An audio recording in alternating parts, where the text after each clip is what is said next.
Today, we're going to journey into some of the darkest corners of human history. We're going to look at the terrifyingly creative ways different societies have punished people. It's really a deep dive into justice, cruelty, and the absolute limits of the human imagination. And, that's really the big question we're asking here. At what point does the punishment stop fitting the crime and just become a spectacle of pain for its own sake? Let's get into it. So we'll kick things off with punishments that were very, very public and relied on specially designed machines. See, these weren't just about inflicting pain. They were about sending a loud and clear message to absolutely everyone watching. First up is a name you've probably all heard of, the infamous rack. Its main purpose wasn't actually execution, but something you could argue was even more sinister, to force a confession, whether it was true or not. This was a tool designed to break a person's spirit, just as surely as it broke their body. The truly horrifying genius of the rack was just how simple it was. As you can see, the victim's wrists and ankles were tied to rollers at opposite ends of a frame. With every single turn of a handle, the ropes would pull tighter, creating this just unbearable strain. And the result was a series of sickening pops as literally every major joint in the body was pulled from its socket. And this is where it gets incredibly real. This was the fate of Anne Askew, a 25-year-old woman in England back in 1447. So what was her crime? Well, she was preaching scriptures from the Bible to other women, which was forbidden at the time. They put her on the rack to force her to name her friends. She refused, so they dislocated every joint in her body, leaving her completely unable to move, and then carried her out on a chair to be executed. But the spectacle didn't always end when the person died. And that brings us to something called gibbeting. This punishment was basically designed as a long-term public warning, displaying the bodies of traitors, pirates, and murderers, sometimes for decades after they were dead. And don't think this was some rare, forgotten practice. Nope.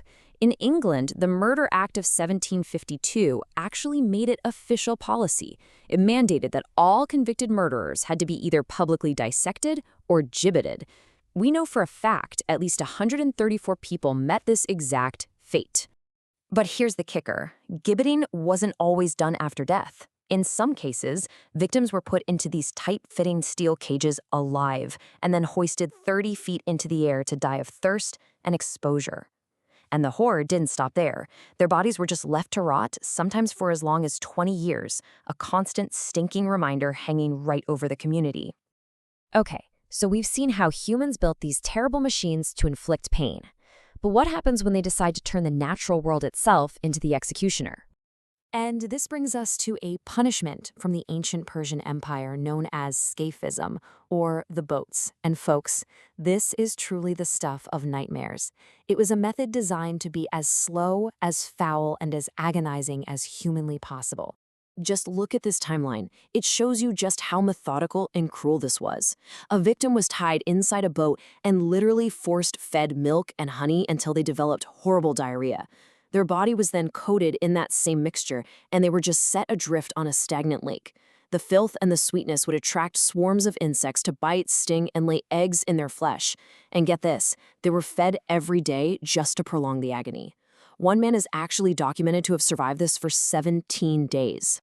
But believe it or not, insects weren't the only creatures weaponized against prisoners. Human ingenuity also found a way to turn one of our most primal fears into a tool of torture.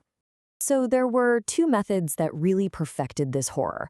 The historical version involved placing a heated bowl with a rat inside on the victim's body, forcing the panicking animal to burrow into their flesh to escape the heat.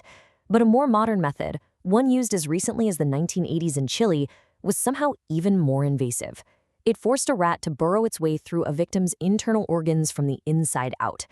It's just this chilling evolution from a public spectacle of pain to a hidden tool of political terror. So, we've covered some truly awful physical agony, right? And the horror of nature being turned against you. But what if the most terrifying punishment of all isn't about pain? What if it's about being completely erased from existence? I mean, the name just says it all, doesn't it? The oubliette. It comes from the French verb oublier, which means to forget. And that was the entire point. Not just to imprison you, but to make the world completely forget you ever existed. So what was it like? Well, imagine a pitch-black cell. sometimes so small you couldn't even sit or lie down properly. You were just thrown in and left. But the real psychological torment was that you weren't alone. Your only company was the rotting body of the person who was there before you. A grim, constant reminder of your own inevitable fate. And if you think this is just some myth or a scary story, it's not. During a renovation of Leap Castle in Ireland, all the way back in 1900, workers discovered an oubliette.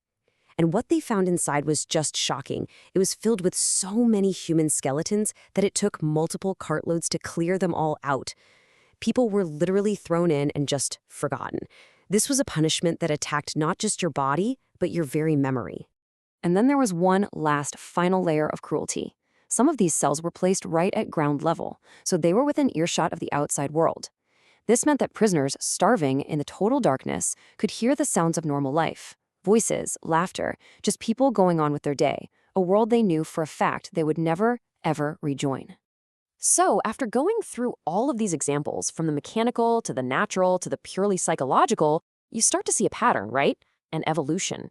From these big public displays meant to terrify everyone, to secret torments meant to break just one person, all the way to the ultimate horror of being completely erased. So we really have to ask, what does all of this creativity and cruelty really mean? And that's really the question I want to leave you with.